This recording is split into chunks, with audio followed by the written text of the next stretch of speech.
लगाना, हाथ नहीं लगाना।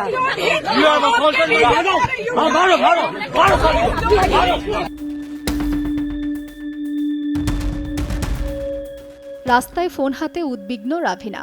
তার চারপাশে অসংখ্য মানুষ, মাঝে দাঁড়িয়ে সবাইকে চিৎকার করে তিনি বলছেন, দয়া করে কেউ মারবেন না। কিন্তু রাতের আধারে কেউ শুনছেন না তার কথা।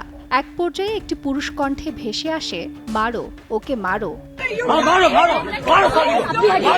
এ সময় লোকজনের ধাক্কায় ক্যামেরা সরে যায়। রাভিনাকে ধাক্কা দিয়ে অনেকে সামনে এগিয়ে যান। এতে খানিকটা আহত হন বলি তারকা রাভিনা ট্যান্ডন। পুরো ভিডিওতে অভিনেত্রীকে দেখা যায় আতঙ্কগ্রস্ত অবস্থায়, যে দৃশ্য ইতোমধ্যেই ছড়িয়ে পড়ে সোশ্যাল মিডিয়ায়। ভারতীয় সংবাদ মাধ্যম এনডিটিভির তথ্যানুসারে গতকাল রাতে মুম্বাইয়ের বান্দ্রায় রাভিনার বাসার কাছে গাড়ি পার্কিংকে কেন্দ্র করে তৈরি হয় এই জটিলতা। শারীরিকভাবে আক্রমণ এবং বেপরোয়া গাড়ি চালানোর অভিযোগ উঠে অভিনেত্রীর গাড়ি চালকের বিরুদ্ধে। সংবাদ মাধ্যমটিকে স্থানীয় পুলিশ জানান, কথা কাটাকাটি থেকে পরিস্থিতি উত্তপ্ত হয়ে ওঠে, আর তা জানতে পেরে বাড়ি থেকে ছুটে যান রাভিনা। কিন্তু তিনি গিয়েও পরিস্থিতি নিয়ন্ত্রণে আনতে ব্যর্থ হন। এক পর্যায়ে তা হাতাহাতিতে রূপ নেয়। সংবাদ পেয়ে ঘটনাস্থলে পৌঁছায় পুলিশ।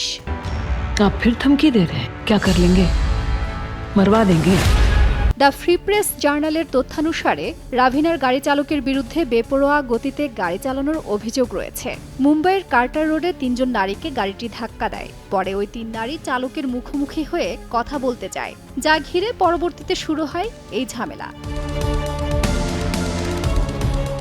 এরপর ছুটে আসেন রাভিনা। একসময় লাঞ্ছিত হন এই অভিনেত্রী। অভিযোগ রয়েছে ওই সময়ে মাতাল ছিলেন তিনি। পরে খবর পেয়ে মুম্বাইয়ের থানায় উপস্থিত হন রাভিনার স্বামী। তবে ঘটনায় এখনও কোনো মামলা দায়ের হয়নি বলে জানা গেছে।